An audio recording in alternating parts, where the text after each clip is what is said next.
Welcome to today's video where I'll be sharing 5 hypnobirthing tips so that you can have a calm and easier birth experience. If you're new to my channel, hello and welcome. My name's Anja and I'm a hypnobirthing teacher.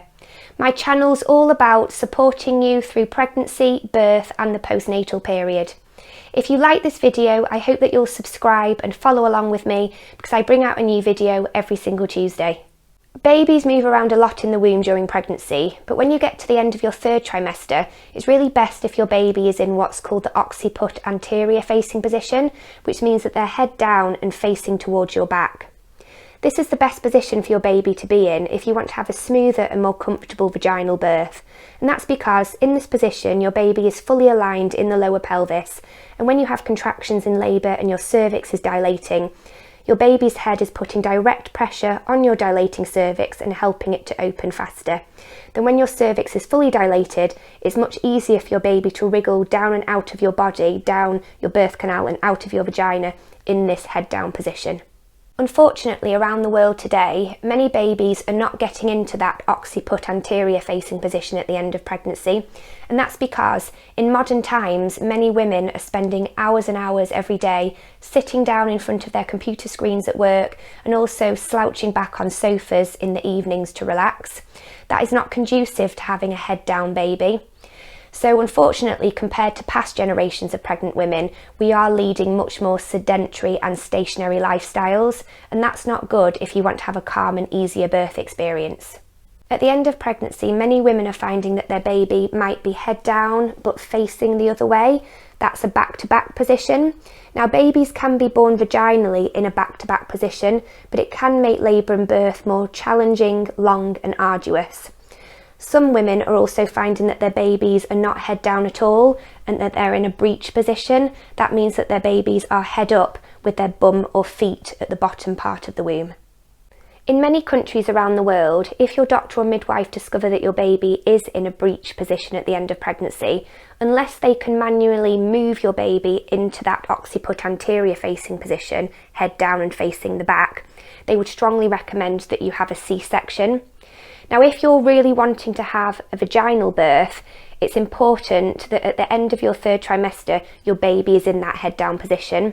And there are certain things that you really need to be mindful of, especially when you enter your 3rd trimester, which is around 27 weeks of pregnancy.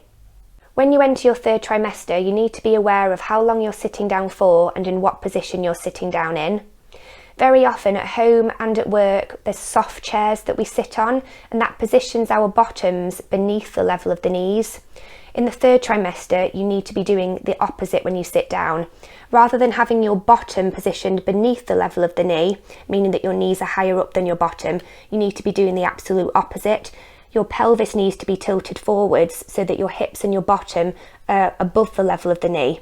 And what that does is align your baby in that occiput anterior facing position in the womb.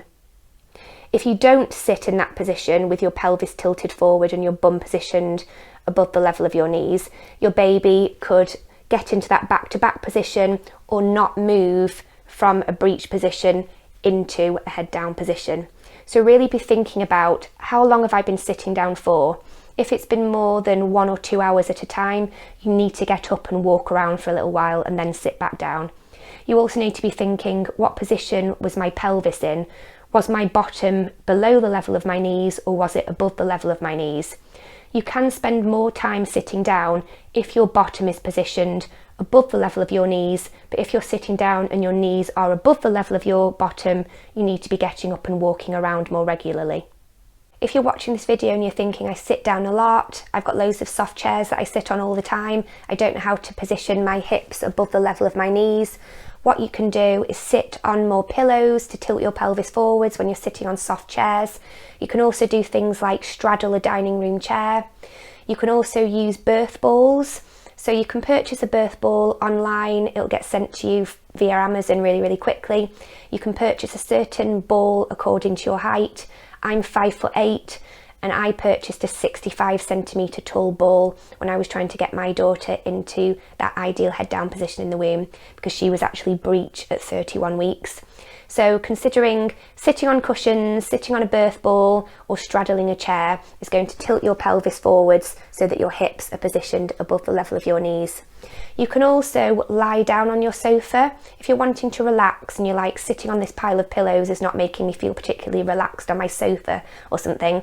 Lie down on your left hand side, propped up with pillows, with a pillow between your knees for pelvic support. That's not going to be detrimental to your baby's positioning in the womb. It's also a good idea to factor in a daily walk to help gravity pull your baby into the best head down position in the womb. So factoring in a 30 to 45 minute walk each day that's moderately paced is great if you want to get your baby into the best head down position. In labour, your contractions will get stronger and longer as time goes by, and sometimes your stronger contractions can take you by surprise and they might feel really uncomfortable. Now, one of the worst things that you can do in labour is tense up and hold your breath or gasp for breath as you're having those stronger contractions. It just causes pain and more discomfort in the body. So what you want to be doing is calling on hypnobirthing breathing techniques to keep you calm and relaxed during your contractions so that you can manage the discomfort more easily and have a calm and easier birth experience. So I teach a number of different hypnobirthing breathing techniques on my courses, but you can also check out this video that's popping up on the screen right now.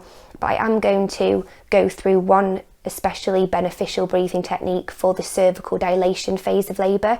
So when you're in the first stage of labour and your cervix is opening, you can call upon what's called up breathing to help you to stay calm and relaxed during your stronger contractions.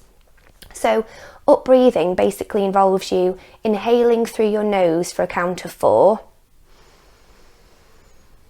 then breathing out through your mouth for a count of 7,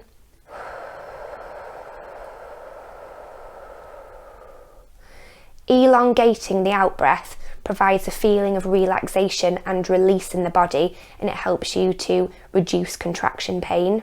So what I'm going to do now is guide you through 3 lots of up breathing. So in a moment I'll say breathe in through your nose, 2, 3, 4, then I'll say breathe out through your mouth, 2, 3, 4, 5, 6, 7, and we'll do that 3 times. Are you ready? You can close your eyes if you want to and just be guided by my voice. So breathe in through your nose, 2, 3, 4, out through your mouth, 2, 3, 4, 5, 6, 7, good. In through your nose, 2, 3, 4, out through your mouth, 2, 3, 4, 5, 6, 7, good.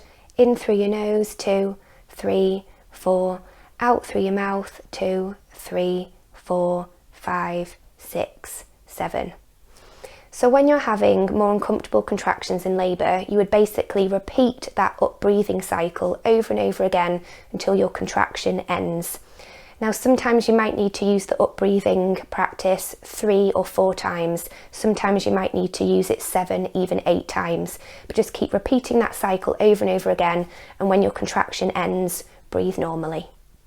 If you want to have a calm and easier labour, here's another great hypnobirthing tip.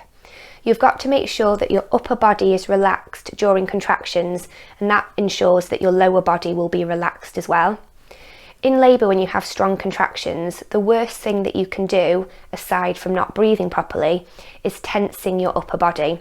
So that means if you have a contraction and you're clenching your jaw, frowning, squeezing your eyes shut, raising up your shoulders and clenching your arms and your fists like this, that is going to create a lot of tension and restriction in your pelvic area, but also in your womb and your birth canal, which is what we want to avoid. So if you're like this, it's going to make everything here really tight, rigid and tense, and it's going to make labour and birth a lot more uncomfortable and painful for you. It's going to slow down the cervical dilation process, it's going to restrict space for your baby, and it's going to make it a lot harder for your baby to smoothly and comfortably be born. What you really need to remember in labour is one of the following phrases: upper body relaxed, lower body relaxed, loose jaw, loose vagina, or other phrases like floppy face, floppy fanny, or loose lips, loose bits. So if you remember one of those phrases, you'll remember to relax your upper body, especially your jaw, because your jaw if it's tense, causes your vaginal area to be tense as well. So remember, everything up here needs to be soft and floppy so that everything down there is soft and looser, and that's going to make for a much more smoother and easier birth experience. Historically, before hospitals existed, women would give birth at home and feel drawn to get into certain labour and birth positions that felt instinctive for them. But over the years, birth has become more medicalised, more and more women are giving birth in hospitals, and in some respects that's absolutely great because modern medicine does save the lives of mums and babies all around the world. However, hospitals have also made us doubt our instincts and how we instinctively feel drawn to position ourselves during different parts of the labour and birth process. Now, when I was pregnant, because of things I'd seen in TV shows and in Hollywood movies, I thought that the best position for me to give birth in was lying flat on my back on a hospital bed, because that's what you see in Hollywood movies all the time. But that's actually one of the worst positions that you can get into, and it's not good for you and your baby's well-being. So when you are lying down flat on your back on a hospital bed, or even semi-reclined on a hospital bed, it squashes your spine up against a hospital mattress and it restricts the space in the lower pelvis, and it actually makes labour and birth a lot more challenging and hard work because of the lack of space. It just means that it's harder for your baby to come out, and it also restricts blood and oxygen flow to the womb, your baby and the pelvis. So what you really need to be doing in labour is trusting your instincts. What position do you feel drawn to get into at a certain point in labour? Do you feel like you want to stand up? Do you feel like you want to sit back to front on a toilet seat? Do you feel like you want to be bouncing on your birth ball, kneeling over a birth ball? Do you want to be on all fours? Do you want to be squatting? Generally speaking, the most comfortable labour and birth positions involve you working with gravity, and that doesn't mean lying down on a hospital bed with your spine squashed against a hospital mattress. Gravity-friendly positions mean that your pelvis is in an upright position where the spine can curve out of the way and make space for your baby to descend. And gravity-friendly positions are the ones that I just mentioned: all fours, squatting, leaning over the side of something, kneeling over a chair, a sofa, a bed, a birth ball, whatever that might be. So make sure that you're trusting your instincts in labour and that you're listening to what your body wants. Your body knows what's best for you, so listen to what it's telling you to do. If you feel like you want to kneel down, kneel down. If you feel like you want to stand up and walk around, do that. But move and change positions regularly. That's really important. So moving and changing positions every 30 to 45 minutes is going to help with blood and oxygen flow. It's also going to help your baby to manoeuvre itself lower and lower into the pelvis, ready for birth.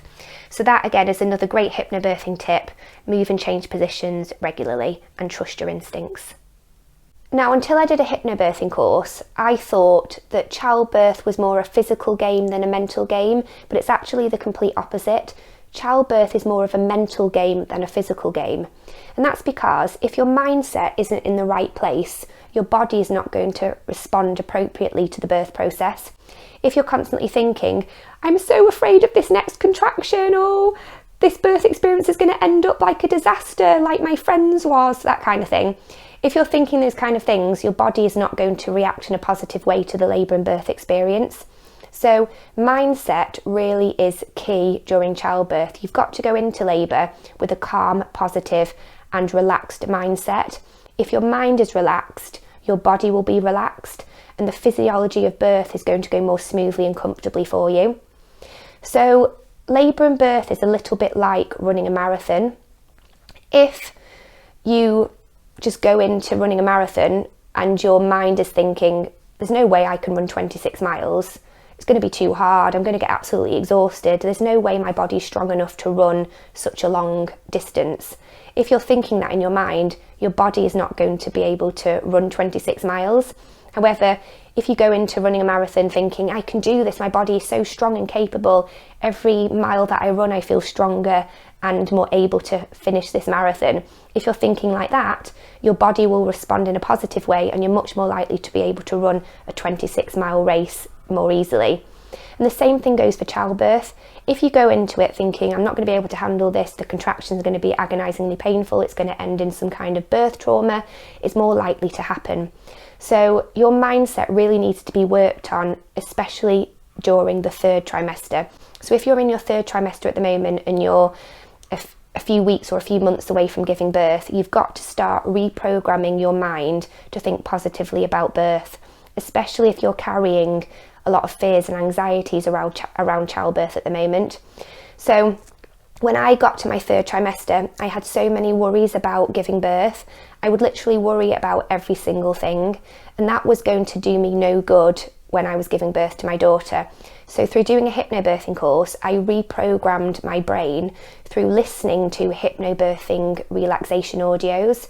And what they do is basically filter out all of the fears, anxieties and negativity that you might be carrying about birth, that you will have been collecting in your brain since a very early age, from films, negative stories you might have heard about birth from friends and family members, things you might have read in books, magazines, heard on the radio, etc. All of these other people's experiences of birth that might have been negative have been gathered in your brain. And if you don't get rid of them, it's more likely that their experiences are going to affect your experience in a negative way. So what hypnobirthing does is filter out all of that negativity that doesn't even belong to you, it's somebody else's experience, and it refills your brain with positivity, calm and confidence related to birth.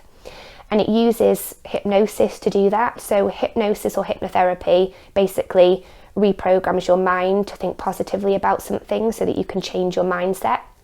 So make sure that you listen to plenty of my pregnancy meditations and plenty of my hypnobirthing meditations on my YouTube channel. There's absolutely loads for you to access completely free of charge. So through listening to those hypnobirthing audios, you will be reprogramming your brain to think positively about birth. And then when you go into labour and you're having those stronger contractions, you will trust your body, you will trust your baby, you'll be able to relax, and you'll have confidence in your birthing abilities. So get your mindset into the right place, because your mindset really is key when it comes to having a calm and easier birth experience. Thank you so much for watching this video today. I hope that you found it helpful and educational. If you've got any questions at all, pop me a message in the comments section below and I'll reply as soon as I possibly can. Make sure that you work through the videos and audios on my YouTube channel, because as I said, there's so much content there to help you to prepare for a calm and easier birth experience. And if you want to delve even deeper into hypnobirthing and do a full course, you can check out my online hypnobirthing course in the video description box below. But if you live close to me in Manchester, England, you might want to come along to my house to one of my in-person hypnobirthing classes. But thanks again for watching, and see you again soon.